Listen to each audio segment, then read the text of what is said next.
안녕하세요. 고려대학교 국어국문학과 교수 신지영입니다. 저는 저를 언어탐험가라고 불리는 걸 굉장히 좋아합니다. 왜냐하면 언어탐험가, 그러면 언어학자, 이거보다는 조금 더 뭔가 재미있어 보이지 않으세요? 그래서 저는 언어탐험가라고 불리는 것을 아주 좋아합니다. 여러분은 오늘 저와 함께 흥미진진한 언어의 세계를 같이 한번 탐험해보는 그런 시간을 가지면 어떨까 생각합니다. 그 이야기를 하기 전에 저는 언어 감수성에 대해서 소개해 드리려고 해요. 언어 감수성이라는 것은 언어에 대한 이해와 지식을 갖춰서 일상 언어 속에 담겨 있는 차별, 불평등, 반인권, 그리고 비민주적 요소를 감시해내는 그런 민감성을 말합니다. 자, 그런데 사람들은 그렇게 생각할 거예요. 우리가 왜 언어 감수성을 가져야 할까? 이렇게요. 자, 그러면 제가 한번 질문을 던져볼게요. 여러분 한번 제 질문에 답을 한번 해보세요. 세상에서 가장 멀리 떨어져 있는 두 사람이 있다면 그 사람은 누구일까요? 저는 어느 날 언어를 연구하다가 이런 생각을 했습니다. 그건 아마 말하는 사람과 듣는 사람이 아닐까, 이렇게요. 말하는 사람하고 듣는 사람은 너무나 다른 감수성을 가지게 되죠. 거기에는 두 가지 정도의 이유가 있다고 생각합니다. 첫 번째는 서로에게 민감한 게 다르기 때문이죠. 나에게 민감한 거, 나에게 관련되는 거, 이런 것들은 사람들이 굉장히 민감한데 나랑 관련이 없는 거, 무관한 거, 이런 것들에는 사람들이 둔감한 그런 반응을 보입니다. 그리고 두 번째는요, 말을 할 때와 들을 때 민감도 자체가 차이가 난다는 그런 이유 때문에 굉장히 말하는 사람과 듣는 사람은 감수성이 다르다, 이렇게 이야기를 할 수가 있습니다. 말을 할 때 우리는 여유가 없죠. 바쁩니다. 무엇을 말해야 하는지, 어떻게 말해야 되는지 생각을 하면서 말을 해야 하니까요. 하지만 들을 때는 여유가 생기죠. 그러니까 감수성이 높아집니다. 이런 두 가지 이유 때문에 말하는 사람과 듣는 사람의 감수성이 매우 달라서 두 사람은 세상에서 가장 먼 거리에 있을지도 모르는 그런 관계가 됩니다. 그래서 사실은 소통이라는 게 어렵게 되는 이유이기도 합니다. 그렇다면 이렇게 어렵고 어떻게 보면 불가능해 보이는 이런 소통, 우리는 왜 해야 할까요? 바로 행복해지기 위해서입니다. 좀 생뚱맞다고요? 정말 그런지 한번 연구 결과를 가지고 이야기해 볼까요?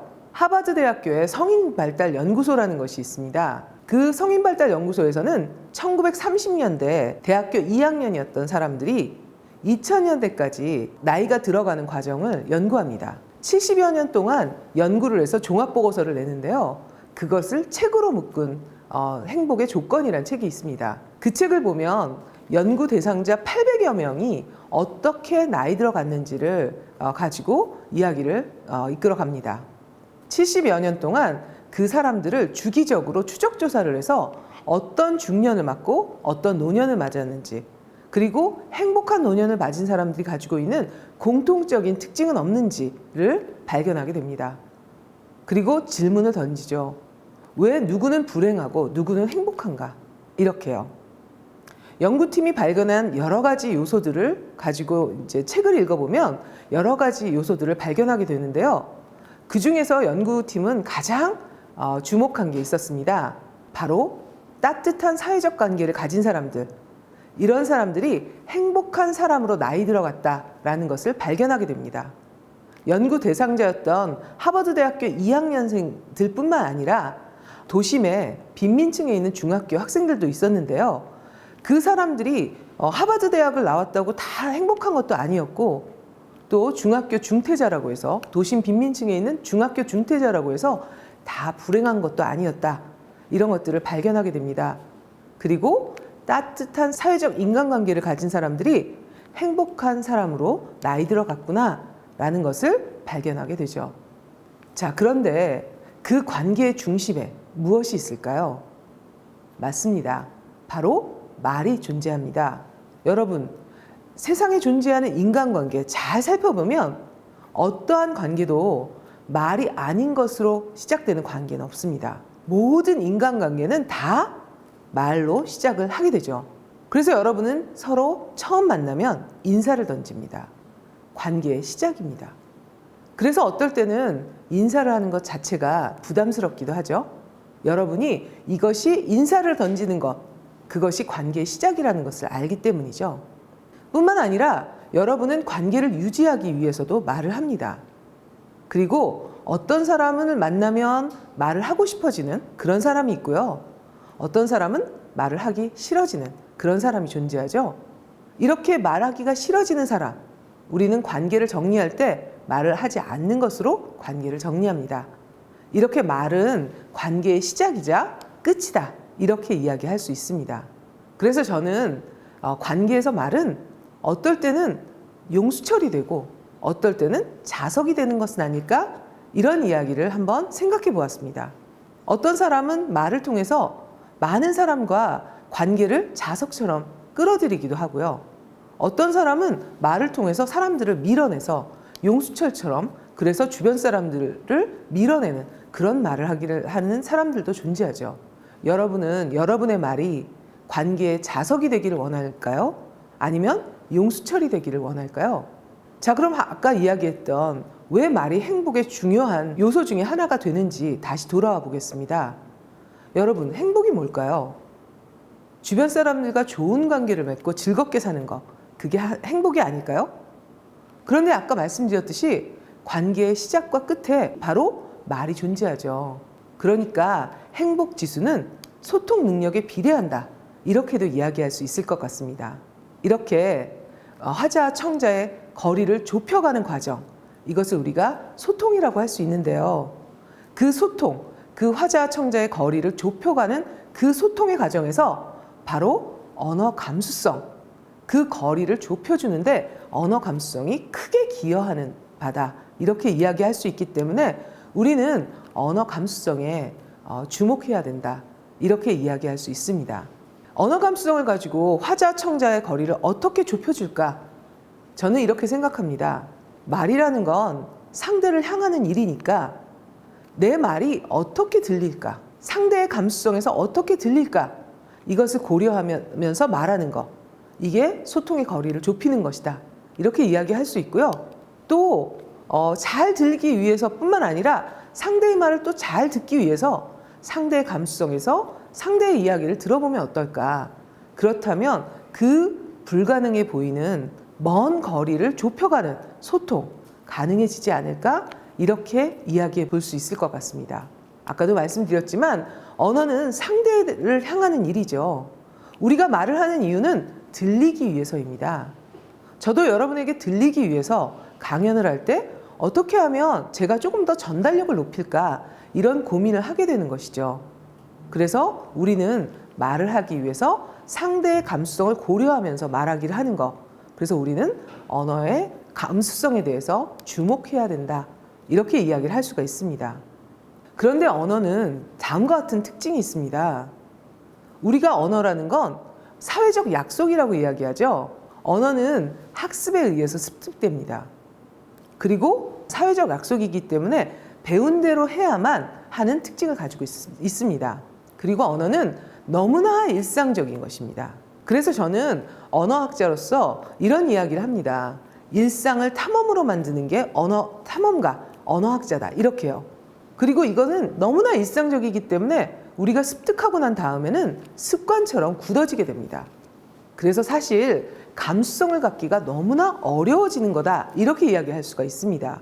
하지만 우리가 아까도 말씀드렸듯이 언어란 상대를 향하는 일이니까 우리가 그냥 무딘 감수성으로 이야기하지 말고 내 말이 어떻게 들릴까를 고민하는 것. 이것이 꼭 필요하다. 이렇게 이야기할 수 있는 것이죠. 자, 그렇다면 언어 감수성을 갖추는 일에서 가장 중요한 것 중에 하나가 무엇일까? 저는 이렇게 생각합니다. 내 말을 왜 그렇게 오해하고 난리야?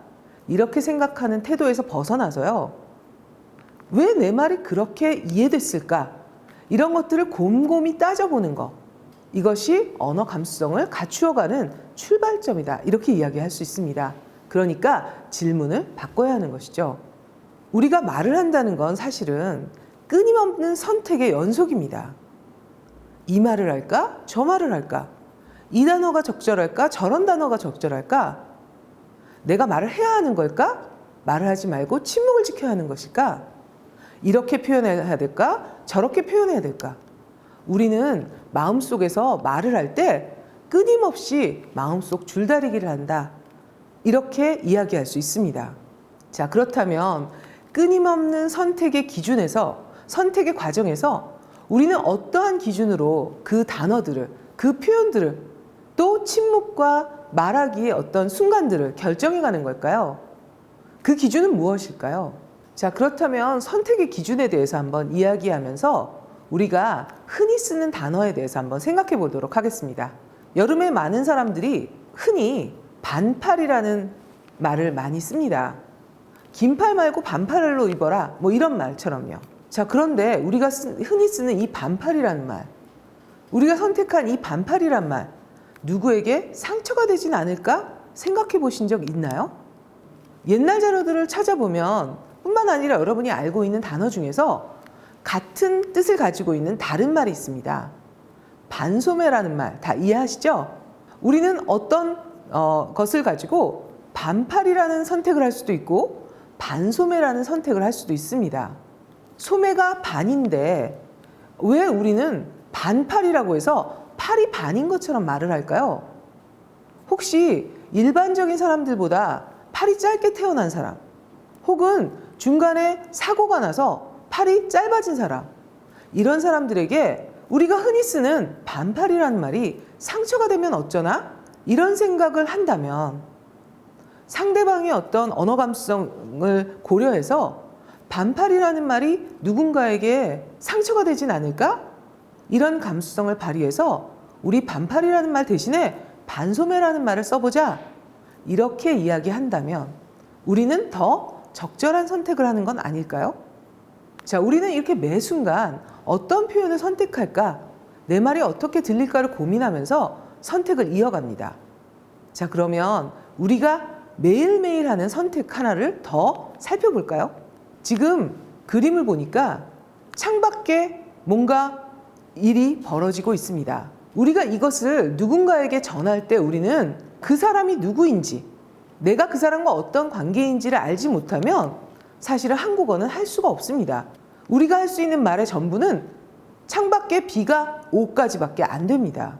내가 누구에게 말하느냐를 알아야 그 오 다음에 있는 말들을 선택하게 되죠. 그 사람이 누군가에 따라서 동생이라면 창밖에 비가 와 이렇게 말을 해도 되고요. 그런데 예를 들어서 선생님께 말씀을 드린다. 그러면 창밖에 비가 와 라고 얘기하면 안 되겠죠. 다른 선택을 해야 합니다. 창밖에 비가 옵니다. 창밖에 비가 와요 라는 선택을 해야 합니다. 이렇게 우리는 말의 끝을 존댓말로 할 건지 반말로 할 건지 매 순간 말하는 사람과 듣는 사람의 관계를 고려해서 선택을 이어가게 됩니다. 이것이 한국어의 특징입니다. 그래서 한국어는 말하는 사람과 듣는 사람의 관계를 알지 못하면 적절한 말하기를 할 수 없는 그런 특성을 가지고 있죠. 말을 마무리하기 위해서는 반드시 상대 존대가 실현돼야 되고 그 상대 존대가 적절해야만 적절한 말하기를 한다. 그래서 관계의 위기가 오지 않는다. 이렇게 이야기를 할 수가 있습니다. 자, 그렇다면 존댓말과 반말을 결정하는 기준 무엇일까요? 여러 가지 기준이 있습니다. 연령도 있고요.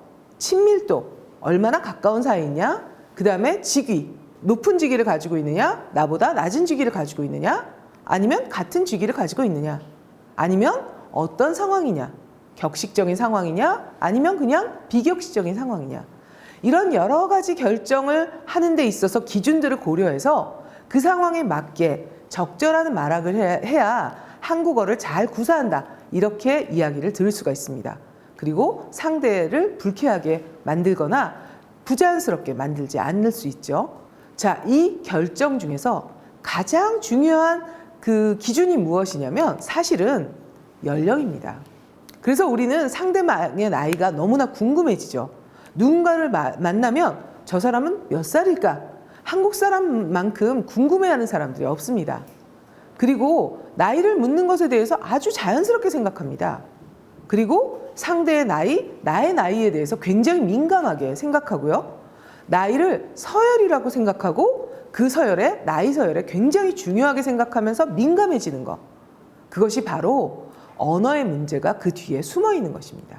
그래서 한국에 온 많은 사람들이, 외국 사람들이 한국에 와서 가장 불편해하는 것 중에 하나가 나이를 묻는 일이 됩니다. 자꾸 한국 사람들을 만나면 몇 살이냐고 물어대는 통에 사실은 굉장히 불쾌하고 이상하다, 이렇게 불만을 토로하는 외국인들 많이 만났을 겁니다.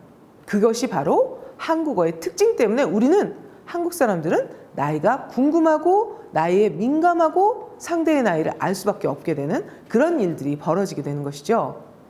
우리를 이렇게 나이에 민감하게 만드는 이유, 이것이 바로 한국어가 숨은 이유다, 이렇게 얘기를 할 수 있습니다. 한국어 사용자들은 그래서 나이가 큰 권력으로 작용합니다. 나이에 의해서 무조건적으로 주어지는 그런 비대칭적 권력 관계를 설정하게 하는 게 바로 한국어다, 이렇게 얘기할 수 있고요. 그래서 한국어 사용자들은 그 나이의 서열이 비대칭적으로 존재하는 것을 너무나 자연스럽게 받아들입니다. 그리고 매일매일 한국어를 사용하면서 존댓말을 할 것인가 반말을 할 것인가를 결정하게 하는 그 나이, 그것이 권력이 되고 그 권력 관계가 일상화되어 있기 때문에 너무 자연스럽게 생각하면서 그런 일상화된 차별로 나이 차별을 너무나 자연스럽게 받아들이는 그런 상황을 아주 익숙하게 생각하게 되는 것이죠. 그래서 연령 권력이 실제로 존재함에도 불구하고, 그리고 연령 차별이 일상화된 차별임에도 불구하고 우리는 그 연령 차별이 매우 자연스러워서 너무나 자연스럽게 수용돼서 감수성이 무뎌지고 차별이라고도 생각하지 않고 당연한 것으로 그렇게 수용하게 됩니다. 그래서 한국어 사용자들은 자기도 모르게 선량한 연령차별주의자가 되는 것이죠. 그래서 저는 연령차별이 세상에서 가장 무서운 차별이다, 이렇게 생각을 합니다. 왜냐하면 연령차별은 사라지기가 가장 어려운 차별 중에 하나거든요. 왜냐하면 모든 사람들이 시간이 지나면 모두 다 기득권자가 될 수 있어요. 나이는 시간이 지날수록 먹어가는 거니까요. 그리고 그 권력의 크기는 시간이 지날수록 점점 더 커지는 것이죠. 한국 사람들이 이렇게 선량한 연령차별주의자가 되는 그 이면에 바로 언어가 숨어 있습니다.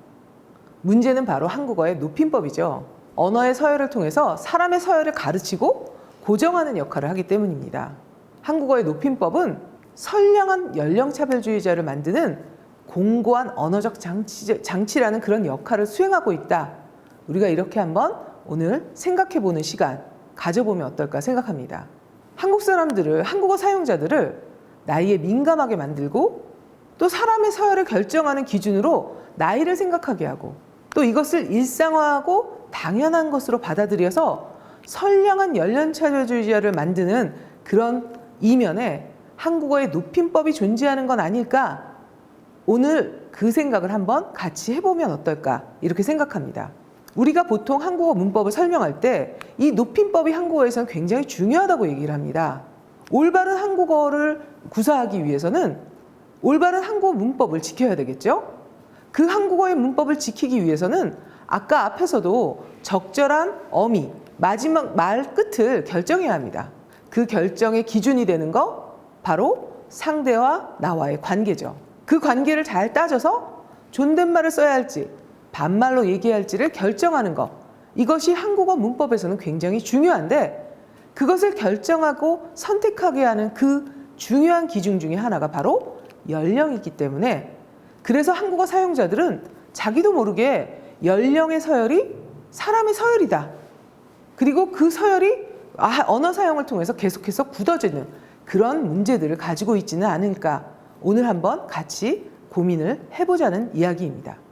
하지만 사실은 한국어 사용자들이 연령을 선택 기준으로 했던 것은 그렇게 오래지 않았습니다. 130년 전만 해도 연령이 적절한 어미를 선택하게 하는 것, 그러니까 존댓말을 써야 할지 반말로 얘기할지를 결정하는 데 있어서 나이가 가장 중요한 기준으로 작용했지는 않았습니다. 130년 전에, 그 이전에 우리는 무엇을 선택 기준으로 했을까요? 여러분 다 아마 머릿속에 떠오르셨을 겁니다. 왜 130년 전일까? 130년 전에 신분제가 없어졌죠. 그 이전에는 우리 사회가 신분제 사회였습니다. 신분제 사회에서 존댓말을 써야 할지 반말로 이야기할지를 결정하게 하는 거, 그 기준은 연령이 아니었죠. 바로 신분이었습니다. 신분이 높은 사람은 그 사람의 연령이 많든 적든 간에 상대가 신분이 낮으면 아무리 70세 할아버지라도 10살짜리 꼬마가 그 할아버지한테 존댓말을 쓰지 않았습니다.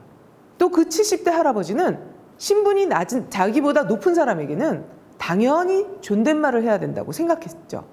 그러니까 130년 이전에는 그 선택의 기준이 연령이 아니라 신분이었다는 거. 여러분이 그런 생각을 한다면 지금 한국어 문법이 그러니까 앞으로도 그럴 거야 라고 생각하는 것은 좀 이상하지 않을까? 라는 질문을 던질 수 있습니다. 적절한 질문이라고 생각합니다. 한국어 사용자들에게 의해서 문법이 만들어지는 것이고 그런 거기 때문에 얼마든지 그 문법은 우리 한국어 사용자들의 합의에 의해서 바뀔 수 있는 것이죠. 언어는 이렇게 금과 억조도 아니고요. 신성 불가침의 성역도 아닙니다. 그냥 사회적 약속일 뿐이에요. 사용자들이 합의해서 이렇게 바꾸면 바뀔 수 있는 것이고 아무리 바꿔도 사용자들이 합의가 되지 않으면 절대로 바뀔 수 없는 것. 이게 바로 언어죠. 그래서 우리는 국민학교를 초등학교로 바꿨습니다. 더 이상 한국 시민의 학교가 아니라 초등학교다라고 우리가 사회적 약속을 바꿨기 때문에 우리는 하루아침에 국민학교를 초등학교로 사회적 약속을 바꿔서 지금은 누구도 국민학교라고 이야기하지 않고 초등학교로 이야기합니다. 이렇게 언어는 금과 억조도 신성 불가침의 성역도 아니고 그냥 단순히 사회적 약속일 뿐이죠. 그러니까 사회 구성원들이 합의해서 얼마든지 바꿀 수 있는 것, 이것이 바로 언어다. 이렇게 이야기할 수 있습니다. 즉 한국어는 지금까지 바뀌어 왔고 앞으로도 바뀌어 갈 것이고 우리가 바꾸어 갈 것이다. 이렇게 생각해 본다면 우리가 그렇게 사용했으니까 앞으로도 그렇게 사용해야만 돼 라는 생각은 옳지 않다는 거 아마 여러분들이 이해하시지 않을까 이렇게 생각합니다. 자, 다시 존댓말과 반말로 돌아가 볼까요? 존댓말과 반말, 그 존댓말과 반말로 인해서 우리는 말이 각인하는 사람의 서열을 생각하게 됩니다. 이런 사람의 서열은 높임법을 설명하는 과정에서 잘 드러납니다.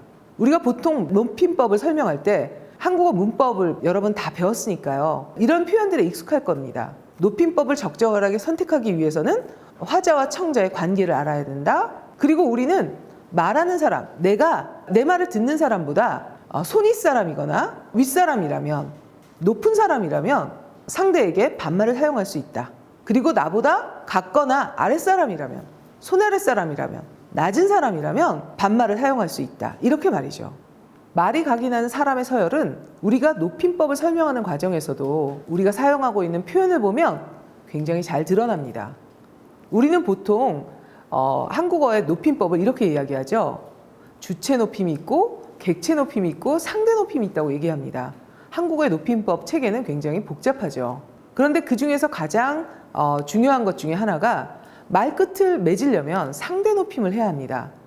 그 상대 높임을 결정하는 것은 중요한 기준 중에 하나가 나이라든지 직위라든지 이런 것들로 화자와 청자의 관계라고 이렇게 말씀을 드렸었어요. 그런데 우리가 그 높임법을 설명하는 과정에서 윗사람, 아랫사람, 높은 사람, 낮은 사람처럼 사람을 위아래로 이야기하고 있죠. 그런데 우리는 평등을 지향하는 사회입니다. 사람 위에 사람이 있는 것도 아니고요. 사람 아래 사람이 있는 것도 아니다. 우리는 그렇게 가르쳐 옵니다. 그래서 우리는 모든 사람이 다 평등하다 이렇게요. 그럼에도 불구하고 우리는 높임법을 설명하는 과정에서 손윗사람, 손아랫사람, 아랫사람, 윗사람, 높은 사람, 낮은 사람처럼 사람 위에 사람 있고 사람 아래 사람 있다. 이렇게 표현을 통해서 한국어의 높임법을 가르치면서 사람들이 알지 못하게 부지불식간에 사람 위에 사람이 있을 수 있겠구나. 높은 사람과 낮은 사람이 존재하는구나. 이런 생각을 하게 되는 것이죠. 과연 우리는 평등을 지향하고 있는데 사람 위에 사람이 있고 사람 아래 사람이 있다고 믿고 있는 걸까요? 사실 우리는 평등하다 이렇게 얘기를 하죠. 그러면서 이렇게 가르칩니다. 모든 사람의 인권은 중요하다. 그리고 사람 위에는 사람이 있는 게 아니고 사람 아래는 사람이 있는 것이 아니다. 사람 위에 사람 없고 사람 아래 사람 없다. 이렇게 이야기를 합니다. 그런데 우리의 언어는 지속적으로 사람 위에 사람이 있고 사람 아래 사람이 있다. 이렇게 가르치고 있습니다. 그리고 매일매일의 사용을 통해서 그렇게 우리의 생각을 각인시키고 있습니다. 이 언어에 대해서 우리가 다시 생각하지 못한다면, 그렇다면 이것들을 고스란히 물려주어야 합니다. 자, 그런데 오늘 던진 이 질문을 사실은 100년 전에 우리의 선조들이 질문을 던졌습니다. 우리는 과연 평등한가? 이런 질문이었죠. 130년 전에 이미 신분제가 없어졌음에도 불구하고 그 신분제가 없어졌던 갑오개혁이 일어났던 1894년 이후에 30년이 훌쩍 지난 1921년 그 당시에 어떤 학자들이 이런 질문을 던졌습니다. 우리는 과연 평등한가? 우리가 과연 평등한가? 과연 우리의 사회를 평등하게 이루고자 한다면 무엇을 통해서 이룰 수 있을까? 이런 질문을 던지면서 말의 평등을 통해서 사회 평등을 이루어가면 어떨까? 이런 제안을 던진 사람이 있었습니다. 바로 100년 전에 언어의 높이뛰기를 제안했던 세 사람입니다. 중요한 역할을 했던 세 분을 소개해 드리려고 합니다. 첫 번째, 박승빈 선생님이십니다. 그리고 두 번째는 김기전, 세 번째는 여러분이 많이 알고 있는 방정환 선생님입니다. 언어의 평등을 통해서 사회평등을 이루자라고 언어의 높이뛰기를 제안한 분들이죠. 그러면서 어린이 상호 간에 경어를 쓰게 하고 어른이 아이에게도 경어를 쓰자 이렇게 이야기를 합니다. 우리가 모두 평등하다고 하지만 사실은 말을 잘 들여다보니까 어른은 아이에게 반말을 쓰고 아이는 어른에게 존댓말을 쓰더라. 그건 뭔가 불평등하지 않을까? 자, 그렇다면 사회평등을 이루기 위해서 한번 말을 통해서, 말의 평등을 통해서 정말 우리는 모두 다 평등한 사람이다. 이런 인식을 심어주면 어떨까? 이렇게 생각하시는 거죠. 1921년에 박승빈 선생님은 그런 종류의 제안을 하는 논문을 쓰십니다. 그리고 그 이유를 설명하면서 당시에 그 교육을 담당했던 책임자들에게 건의서를 제출합니다. 그래서 우리 학교에서 보통학교, 당시에 이제 초등학교죠. 이 학교에서 아이들 상호 간에 존댓말을 쓰게 하고 그 다음에 선생님도 아이에게, 아이도 선생님에게 존댓말을 씀으로써 학교 안에서 모든 사람들이 다 존댓말을 하는, 그래서 이 사람들이 성장했을 때 모두 다 존댓말을 쓰는 그런 세상을 만들어보자 이렇게 제안을 하게 됩니다. 그리고 이 제안은 김기전 선생님과 방정환 선생님을 통해서 어린이 소년회로 소년회 회원들 사이에서 경어를 쓰게 하면은 어린이 운동에 수용되게 됩니다. 그리고 1922년 어린이날을 선전하는 문구에 어린 사람에게 경어를 쓰시되 늘 부드럽게 해주십시오 라는 그런 제안을 어른들에게 하게 됩니다. 실제로 김기전 선생님은 장유유서의 말패라는 1920년에 나온 논문에서 아이들에게 부적절한 말을 쓰는 어른들을 나무라는 그런 쪽의 글을 쓰게 됩니다. 그러면서 어린이들에게 요놈, 어린 놈, 요 조그만 놈, 요 머리에 피도 안 마른 놈 이렇게 이야기하는 그런 말들을 아이들에게 쓰는 거, 이건 문제가 있지 않을까라고 하는 논문을 쓰게 되는 것이죠. 이 장유유서의 생각 때문에 연령에 따라서 사람이 평등하다 이런 생각을 못하게 하는 건 아닐까, 이런 문제 제기를 하게 되고, 박승빈 선생님은 1921년에 이것들이 언어의 문제에서 존재한다라는 이야기를 하게 되고, 그것들을 보고 김기전 선생님과 방정환 선생님은 어린이 운동의 핵심으로 아이들에게 존댓말을 써야 한다라는 운동을 하게 됩니다. 그리고 1923년 첫 번째 공식적인 어린이날을 맞아 여러 가지 홍보를 하게 되는데, 그 홍보 문구에 굉장히 중요한 어른들에게 드리는 부탁이라는 것에 하나로 어린이에게 반드시 경어를 써라, 이런 이야기들을 당부하게 됩니다. 100년 전에 그들이 던진 질문에 대해서 우리는 지금 어떤 선택을 하고 있죠? 우리는 그냥 대뜸 만나서 아이들한테 혹시 반말을 그냥 쓰는 것은 아닐까요? 왜 아이들은 반말을 들어야 하고 어른들은 꼭 존댓말을 들어야 한다고 생각하는 것일까요?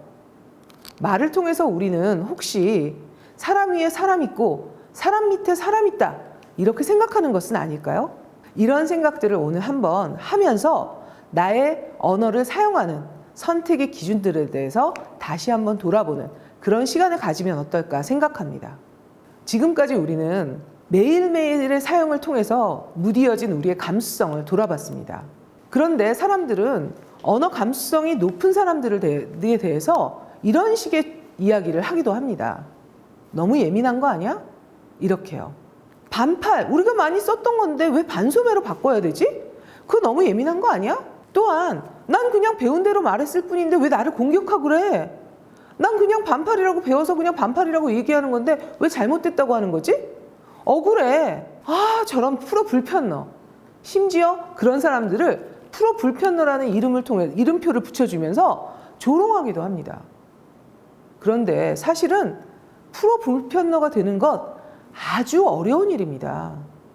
아까도 말씀드렸지만 언어는 습득된 후에는 습관처럼 굳어지는 그런 특성을 갖습니다. 우리는 습관에 질문을 던지지 않죠. 예를 들어서 제가 머리를 넘기는 습관이 있다고 생각해 보세요. 그런데 그 습관을 저는 인식하지 못합니다. 그러니까 습관이죠. 그런데 어떤 사람이 물어봅니다. 왜 선생님은 가끔씩 이렇게 머리를 넘기시나요? 그러면 깜짝 놀라죠. 그게 질문의 대상이 될까? 이렇게요. 이렇게 언어는 습득한 후에 습관적으로 굳어지는 거기 때문에 질문의 대상이 되기가 굉장히 어렵습니다. 그래서 감수성을 갖기가 굉장히 어려운 것이죠. 그러니까 사실 언어의 문제를 제기하고 그 습관이 된 것을 다르게 바라보는 것. 이것은 어려운 일이지만 가치 있는 일입니다. 언어 표현의 문제의식을 가지려면 주류의 관점에서 벗어나야 합니다. 언어는 주류의 관점에서 만들어진 것이기 때문이죠. 뿐만 아니라 가장 익숙한 것이기 때문에 익숙한 것으로부터도 탈피해야 합니다. 그 익숙한 것으로부터 탈피하고 주류의 관점에서 벗어나서 다른 관점으로 바라봐야만 우리는 문제를 제기할 수 있습니다. 그러니까 사실 프로불편어는 조롱의 이름표가 아니라 사실은 굉장히 영예로운 이름표다. 이렇게 생각해 볼 수도 있습니다. 사실 우리는 프로불편어가 되기 위해서 애쓰고 공부하게 되는 것이죠. 익숙한 것에 그냥 익숙해지고 그러려면 감수성이 무디어진 것에 감수성을 갖지 않으려면 공부할 필요도 없고 고민할 필요도 없고요. 이런 강연을 들을 이유도 하나도 없습니다. 그러니까 언어 감수성을 높여서 사실은 우리가 목적하는 것은 익숙한 표현이 담고 있는 혹시 다수자의 횡포가 있는 것은 아닐까? 소수자의 관점이 소외되어 있는 것은 아닐까? 이런 것들을 자각하기 위해서 열심히 프로불편어가 되기 위해서 공부하고 애쓰고 이러는 것이 아닐까? 이렇게 생각해 본다면 사실 프로불편어는 조롱의 이름표가 아니라 영예의 이름표다. 이렇게 이야기할 수 있지 않을까 생각해 볼 수 있습니다. 그럼에도 불구하고 왜 우리는 이런 문제를 제기하는 사람들을 조롱의 이름표로 프로불편어라고 하는 것일까요? 그것은 집단적 방어기제의 발현이다. 이렇게 얘기할 수가 있습니다. 또한 사회적 약속의 언어이니까 당연히 문제 제기라는 거에 대해서 이상하고 불편하게 생각할 수 있겠죠. 언어라는 것은 배운 대로 해야만 하는 속성을 가지고 있기 때문에 그래서 난 배운 대로 하는 거야 라고 이야기하는 것은 어찌 보면 당연한 것일 수 있습니다. 하지만 언어라는 건 사회적 약속이고 그렇기 때문에 새로운 약속을 한다면 언제든지 바뀔 수 있는 것이니까 만약에 그런 표현들이 소수자의 관점을 소외하거나 우리가 지향하는 바를 담고 있지 못한다면 그렇다면 언제든지 바꿔야 하는 것이 바로 사회적인 우리 존재들이 해야만 하는 일이 아닐까 이렇게 생각할 수 있는 것이죠. 그런데 더 중요한 것이 있습니다. 만약에 내가 불편하다고 바꾸지 않는다면 지금 우리 사용자들이 불편하니까 높이뛰기를 하지 않겠다고 그렇게 결정한다면 우리는 그 불편함과 여러 가지 문제점들을 다음 세대에게 옳지 않은 표현을 고스란히 물려줘야 합니다. 그렇다면 바꾸자는 얘기에 일리가 있다면 반팔이라는 말을 불편해하는 사람이 있으니까 대신에 반소매라는 말을 쓰면 어떨까? 새로운 선택을 하면 어때?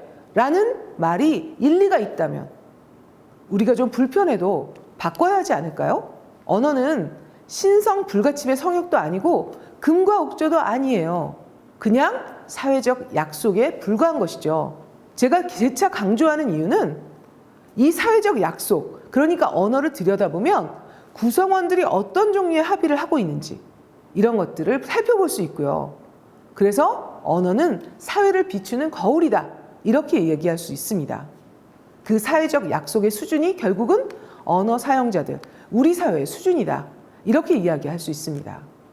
그러니까 언어의 방향, 언어의 변화가 어떤 방향으로 가고 있는지, 어떤 속도로 가고 있는지 이런 것들이 우리 언어 사용자들, 그러니까 우리 사회의 수준을, 우리 사회의 의식 수준을 그대로 보여준다. 그리고 그러한 결정들은 언어 사용자들의 의식 수준에 의해서 결정된다. 이렇게 이야기할 수 있습니다. 그러니까 이것은 언어의 문제가 아니라 사실은 우리의 문제다. 이렇게 이야기할 수가 있다는 것이죠.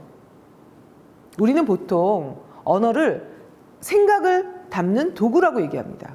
그 도구가 우리의 생각을 담지 못한다면 우리는 연령 차별을 하면 안 된다. 장애인 차별은 나쁜 것이다. 장애인 차별을 표현하는 그런 언어들은 바꿔야 된다. 우리 사회는 그렇게 바꿔가야 된다. 이런 이야기가 일리가 있다면 우리 언어들을 바꿔야 합니다. 우리의 생각을 담는 도구인 언어가 우리의 생각을 담지 못한다면, 그렇다면 우리의 생각을 바꿔야 할까요? 우리의 도구를 바꿔야 될까요? 이 질문의 대답이 너무나 명백하게 도구를 바꿔야 하는 것이라면 우리는 우리가 사용하고 있는 언어를 조금 더 들여다보면서 우리가 좀 불편해도 우리의 언어를 바꿔가는 것, 이것이 필요하지 않을까요? 다른 선택을 하는 것 중요하지 않을까요? 우리는 흔히 이렇게 얘기합니다. 언어는 생각을 담는 도구라고요. 그런데 도구가 우리의 생각을 담지 못한다면, 생각을 담는 도구인 언어가 우리의 생각을 담지 못한다면 여러분은 언어를 바꿔야 한다고 생각하십니까? 우리의 생각을 바꿔야 한다고 생각하십니까? 더 나은 세상을 위해서 당신이 어떤 선택을 할지 오늘 한번 같이 생각해보는 그런 시간이 되었으면 좋겠습니다. 감사합니다.